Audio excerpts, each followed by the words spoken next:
बिस्मिल्लाहिर्रहमानिर्रहीम। अस्सलाम वालेकुम स्टूडेंट्स। आई होप आप सब बिल्कुल ठीक होंगे। और आपको पता है हमारी सीरीज चल रही है वेक्टर फिजिक्स का चैप्टर नंबर 2 है क्लास फर्स्ट ईयर का। और इससे मैं बोर्ड एग्जाम से रिलेटेड जितने भी एमसीक्यूज आए हुए हैं डिफरेंट बोर्ड्स के अंदर उनको हम डील कर रहे हैं। तो आज हमारा पार्ट 2 है। तो यहाँ पे पहला क्वेश्चन जिसको मैं डील करूंगा वो ये है, आपको अपनी स्क्रीन पे शो हो रहा होगा। लिखा है to vectors of magnitude 10 Newton each. हमारे पास दो वेक्टर हैं, दोनों की मैग्नीट्यूड 10 न्यूटन है। ये resultant is equals to 20 newton और उनका जो रिजल्टेंट आता है वो 20 न्यूटन का आता है। The angle between them is, उनके दरमियान एंगल क्या है।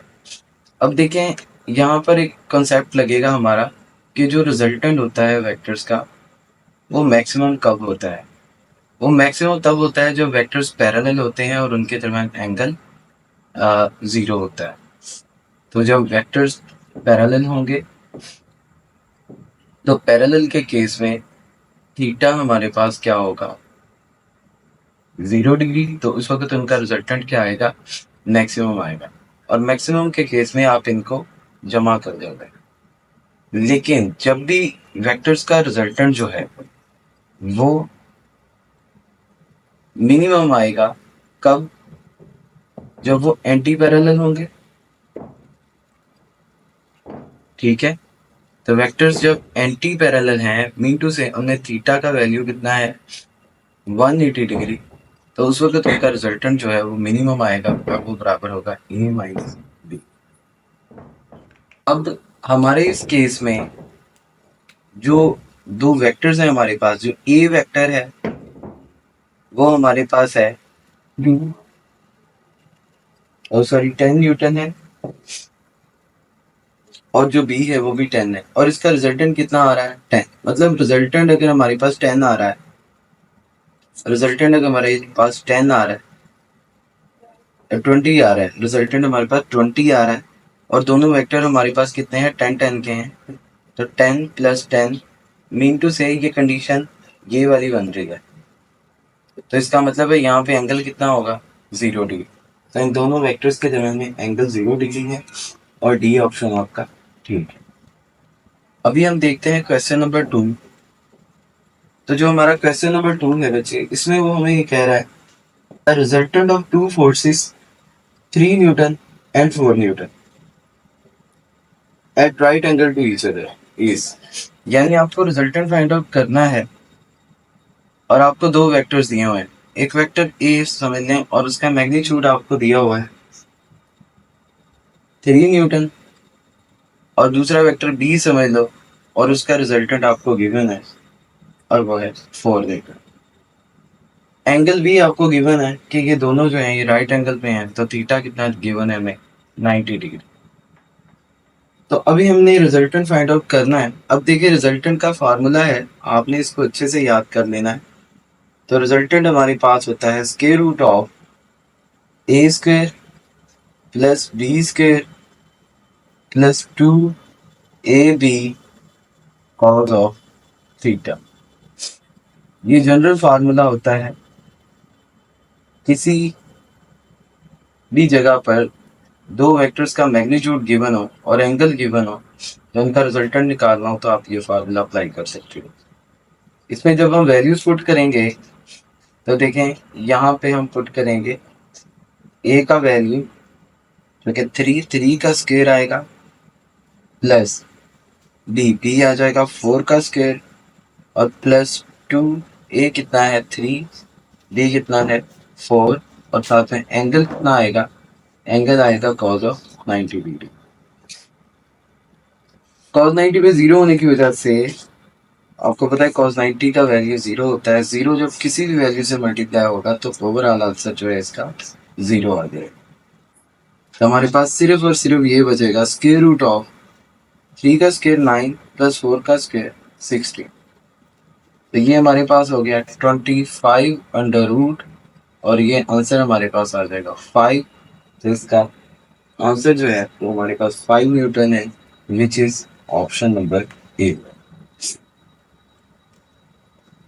नेक्स्ट नेक्स्ट हमारे पास है क्वेश्चन नंबर 3। अब नेक्स्ट क्वेश्चन में वो ये कह रहा है the resultant of two perpendicular vector of equal magnitudes. अब हमारे पास दो वेक्टर हैं और उनका मैग्नीट्यूड इक्वल है। अगेन हम यही फार्मूला लगाएंगे और हमें ये भी कंडीशन उसने गिवन की हुई है कि वो परपेंडिकुलर है। मतलब हमें ये पता है कि दोनों वेक्टर्स का मैग्नीट्यूड सेम है और मेन बात ये है कि थीटा उनमें कितना है 90 डिग्री का। सपोज करो वो वेक्टर हमारे पास ए है, उसका मैग्नीट्यूड ए है। हम इसी फार्मूला में वैल्यू पुट करते हैं ये वाले फार्मूला के अंदर। तो आर जो है वो हमारे पास आएगा स्क्वायर रूट ऑफ, हम पहले ए का स्क्वायर करेंगे, फिर हम अगेन देखें वही सेम मैग्नीट्यूड है तो अगेन ए स्क्वायर और प्लस 2a² और साथ में आ जाएगा कॉज ऑफ 90 डिग्री। कॉज 90 पे ज़ीरो होने की वजह से ये पूरे का पूरा फैक्टर ज़ीरो हो जाएगा और उसकी रीज़न ये है कि कॉज 90 पे क्या होता है, ज़ीरो होता है। अब हमारे पास जो आर आ जाएगा, आर हमारे पास आ जाएगा स्क्वायर रूट ऑफ ये ए स्क्वायर मतलब ये बन गया 2a का स्क्वायर। अब हम इसको जनरली इस तरह भी लिख सकते हैं कि आर जो है ये हमारे पास बराबर आएगा स्क्वायर रूट ऑफ 2 और साथ में आ जाएगा स्क्वायर रूट ऑफ ए का स्क्वायर। स्क्वायर से स्क्वायर रूट कैंसिल हो गया तो हमारे पास जो आर है ये बन जाएगा स्क्वायर रूट ऑफ 2 इंटू ए। तो ये हमारा रिक्वायर्ड रिजल्ट है और देखा जाए तो ये हमारे पास ऑप्शन नंबर सी बन रहा है।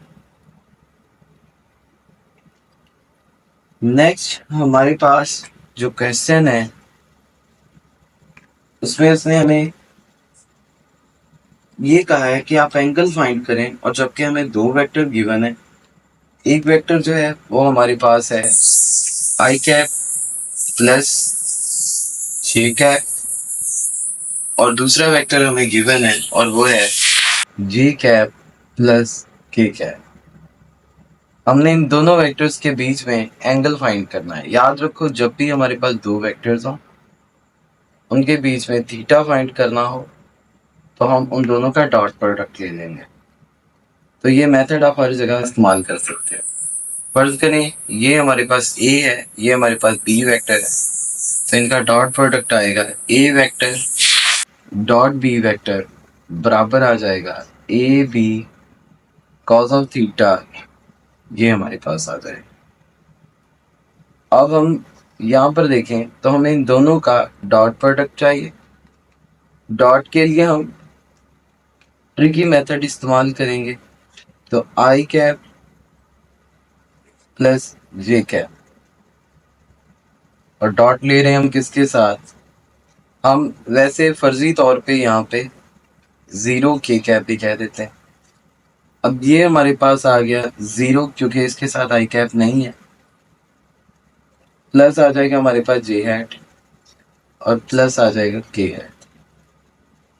अब देखें डॉट प्रोडक्ट जो है इन दोनों का वो किसके बराबर आएगा। उसका शॉर्टकट ये है कि आप इसको इससे मल्टीप्लाई कर दो, इसको इसके साथ और इसको इसके साथ।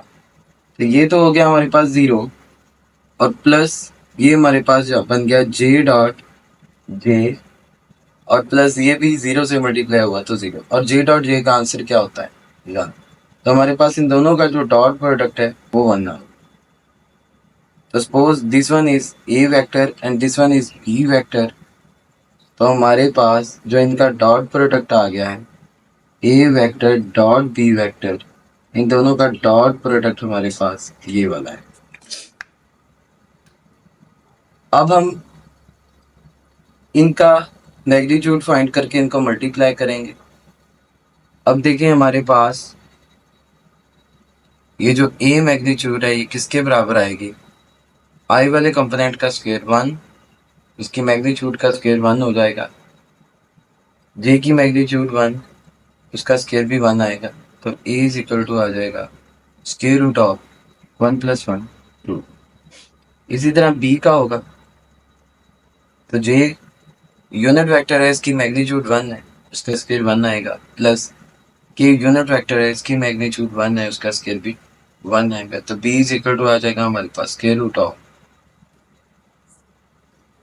अब हम फार्मूला के अंदर, इस फार्मूला के अंदर वैल्यू पुट करते हैं। तो हमारे पास कॉस ऑफ थीटा किसके बराबर आएगा? तो हमारे पास कॉस ऑफ थीटा जो है ये बराबर आ जाएगा A vector dot B vector over हो जाएगा ए बी। तो थीटा इज इक्वल टू आ जाएगा cos inverse A dot B का आंसर कितना आ गया, हम बल्कि पहले फार्मूला लिख देते हैं, A dot B divided by A B. Theta is equal to cos inverse A dot B कितना है 1 डिवाइडेड बाय ए बी कितना है, ए का मैग्नीट्यूड अंडर रूट 2 और दूसरा भी अंडर रूट 2, ये बन जाएगा अंडर रूट 2 का स्क्वायर। तो cos inverse 1 divided by square root 2 का स्क्वायर, स्क्वायर से स्क्वायर रूट कैंसिल होगा, तो थीटा इज इक्वल टू आ जाएगा cos inverse 1/2 and it is 60 degree. तो 60 डिग्री पर हमारा 60 डिग्री हमारा एंगल है जो इन दो वेक्टर्स के बीच में मौजूद।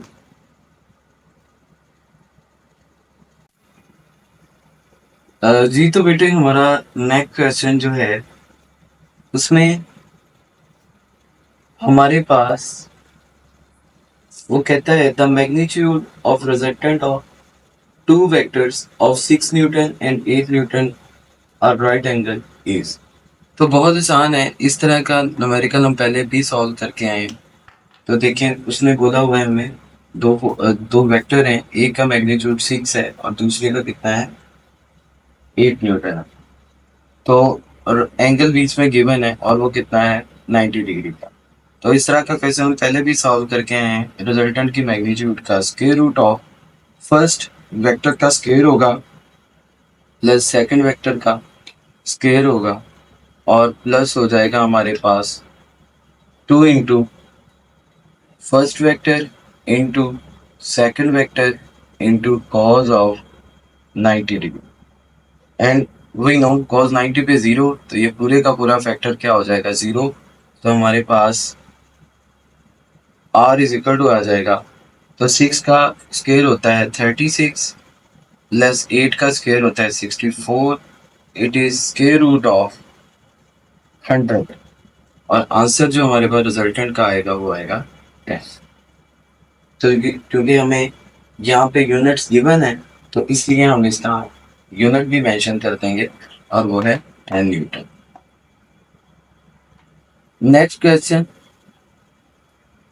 नेक्स्ट क्वेश्चन जो है बच्चे हमारा यहाँ पे वो कहता है हमारे पास A vector plus B vector अगर ये बराबर हो जाए B vector plus A vector, तो फिर this shows that the vector addition is, ये क्या शो करेगा कि वेक्टर एडिशन क्या है। तो देखो ये कम्यूटेटिव प्रॉपर्टी है, कम्यूटेटिव प्रॉपर्टी। तो ये साबित कर रहा है कि वेक्टर एडिशन क्या होती है, कम्यूटेटिव होती है। Now next question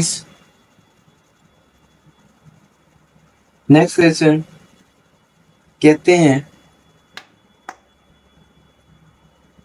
which of the following pairs of the forces give resultant force 0।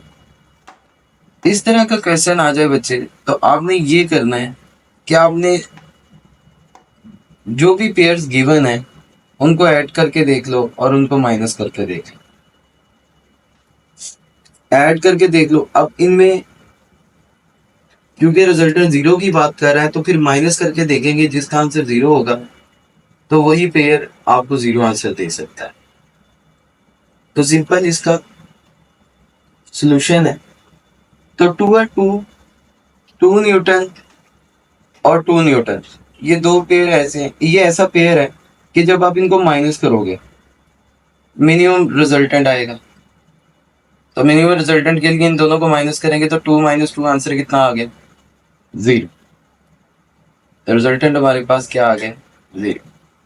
तो ये वो पेयर है जिसका रिजल्टेंट जीरो आएगा। लेकिन अगर इसके अलावा आप बाकी पेयर्स को चेक करो, जैसे 1 और 4, तो इनको माइनस करें 3 न्यूटन आएगा, 5 और 2 3 न्यूटन आएगा, और 2 और 1 1 न्यूटन आएगा। इनमें से कोई भी जो है बाकी पेयर जो है हमें जीरो आंसर नहीं देगा। Next question, our next question is, कहते हैं the resultant of two forces 30 Newton and 40 Newton acting right angle to each other are। I think अब इस तरह के क्वेश्चंस की अच्छी खासी हम प्रैक्टिस कर चुके हैं और आपको पता होगा फार्मूला कौन सा लगेगा। और मेरे ख्याल में अब आप इस काबिल हो चुके होंगे कि ये cos 90 जब भी आएगा तो आपको पता होगा कि ये फैक्टर तो जीरो होगा। तो जब भी वेक्टर्स के लिए कंडीशन दी हो कि राइट एंगल पर हैं या परपेंडिकुलर हैं या फिर उनके बीच का एंगल 90 का है, तो ये वाला फैक्टर जीरो होगा। और डायरेक्ट हम जो इसका फार्मूला अप्लाई करेंगे वो ये हो सकता है मैग्नीट्यूड का r equal to square root of first vector के मैग्नीट्यूड का स्क्वायर और सेकंड वेक्टर के मैग्नीट्यूड का स्क्वायर और ओवरऑल का स्क्वायर रूट आ जाएगा। अब यहाँ पर हमारे पास जो फर्स्ट वेक्टर है उसका मैग्नीट्यूड कितना बन रहा है, वो है हमारे पास r इक्वल्स टू 30 का स्क्वायर प्लस ये आ जाएगा 40 का स्क्वायर। तो r equal to square root of ये बन जाएगा हमारे पास 900 और ये बन जाएगा 1600।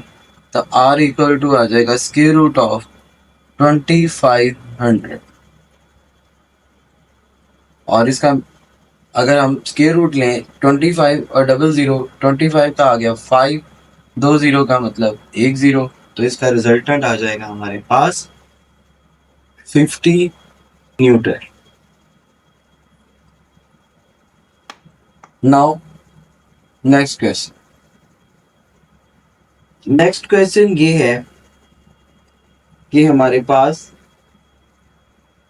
Resultant of two perpendicular vectors each of magnitude a। तो अगेन बच्चे वही कंडीशन है, परपेंडिकुलर की कंडीशन दे दी है, इसका मतलब cos 90 पे जीरो होगा। और दो वेक्टर्स हैं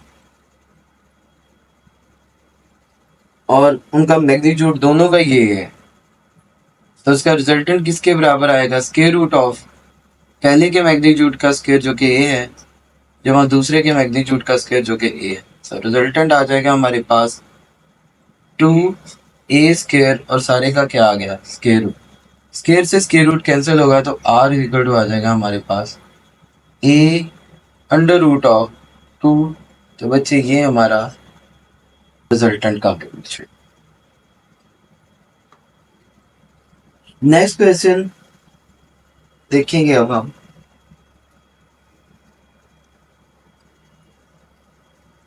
तो नेक्स्ट क्वेश्चन हमारा क्या है, कहते हैं if the resultant of two vector each of magnitude f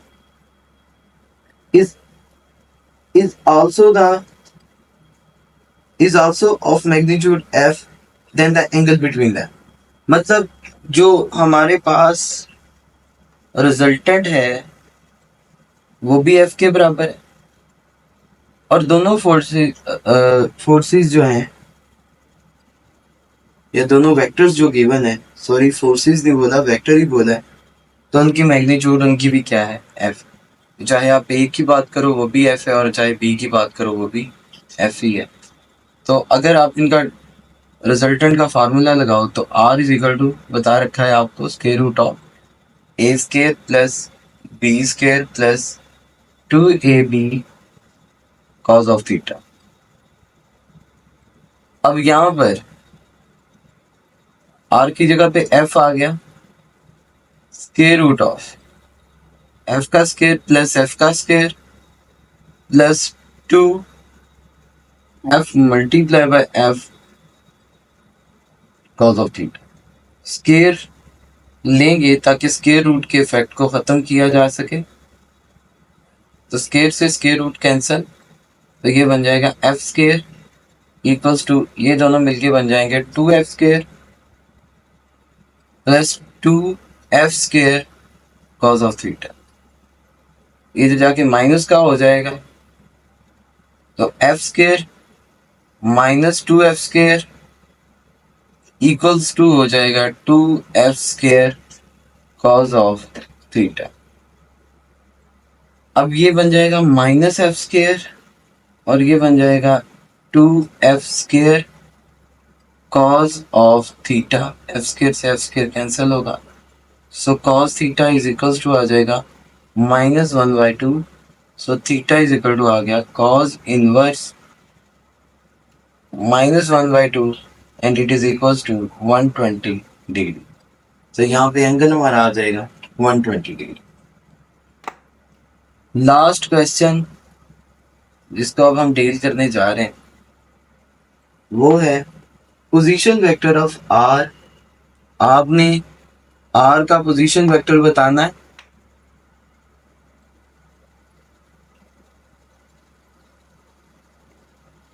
in XZ plane. Are का पोजीशन वेक्टर बताना है आपने XZ प्लेन में। अब बात ये, अगर हम फर्स्ट ऑप्शन की बात करें तो इसमें y और z है जो कि नहीं हो सकता। x के डायरेक्शन में i कैप और z की डायरेक्शन में k कैप होता है, तो जहां पर ये आपको दिखेगा वही आपका रिजल्ट होगा। दूसरा ऑप्शन देखें, माना कि i कैप और k कैप मौजूद है लेकिन k कैप के साथ y है, तो y एक्सिस की डायरेक्शन में k कैप नहीं j कैप होता है, तो फिर ये ऑप्शन भी गलत है। सी ऑप्शन की बात करेंगे तो यहाँ पे x i कैप, हाँ ठीक है, और z k कैप, जी हाँ ये भी ठीक है, ये मौजूद है, तो इसका मतलब सी ऑप्शन हमारा ठीक है। तो हमारा आर वेक्टर जो है वो किसके बराबर है, एक्स आई कैप प्लस जेड के कैप। अब इसमें एक बात याद रखें बच्चे कि हमारे पास डी ऑप्शन नहीं होगा क्योंकि उसमें जे कैप वाला भी आ रहा है। तो आई होप वेक्टर्स की मैग्नीट्यूड से रिलेटेड आज की ये जो सीरीज थी इसके जो MCQs हैं ये प्रीवियस बोर्ड में आ चुके हैं और ये आपको हेल्प आउट करेंगे। प्रैक्टिस कीजिएगा, प्रैक्टिस के लिए आप मज़ीद क्वेश्चंस जो हैं वो देख सकते हैं and if you need any help तो आप मुझे कांटेक्ट कर सकते हैं। Wish you all the best बच्चे, अल्लाह हाफिज़।